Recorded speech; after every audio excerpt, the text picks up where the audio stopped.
delighted today to be standing on a heap or a mound of silage which is being cut at Red Farm in Marirangwe at Buffalo. So here we are seeing that the trucks are here to offload the silage that has already been cut. So now they've already come through to offload.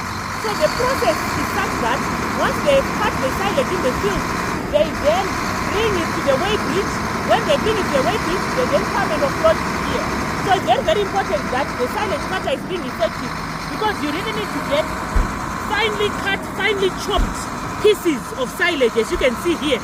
Even the grains, you should not be seeing fully formed sized grains. They should be chopped. This is a sign of good and efficient silage cutting. So this is an important operation. As you can see, now they are closing from that far end there, and the variety is 529.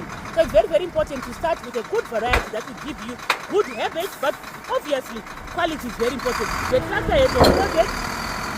The truck is offloading now, as you can see. It's a beautiful process.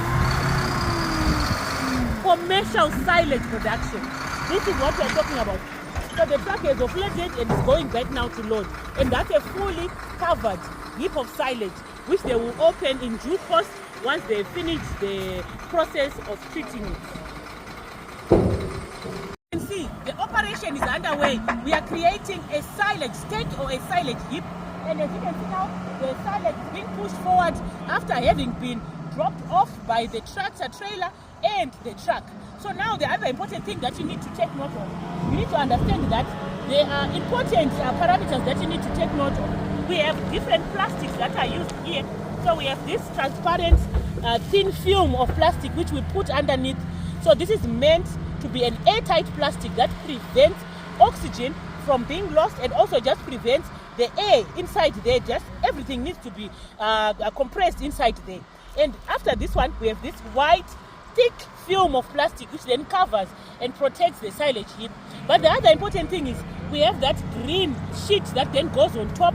So that one is important because it protects the plastic from direct UV light, which can then end up causing a premature deterioration or damage on the plastic. So it's very, very important. These are some key unique traits that we are sharing with you on silage production from Red Farming. Important thing you need to understand when you're cutting silage is that you're going to cut the silage at a certain moisture level.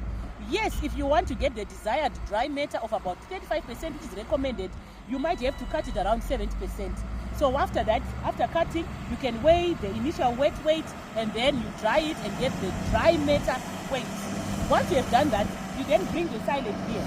So before they feed the silage to their dairy cattle, what they do is they mix with a specific recipe that they will have guided by the nutrition requirements of the cattle that they have at that particular time. So this will then depend on the vitamins, the nutrients that you want to add in.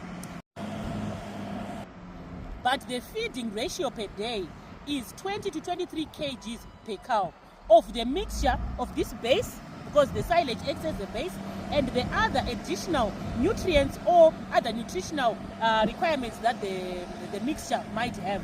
It should give you a total of 20 to 23 kgs that you will feed per each cow.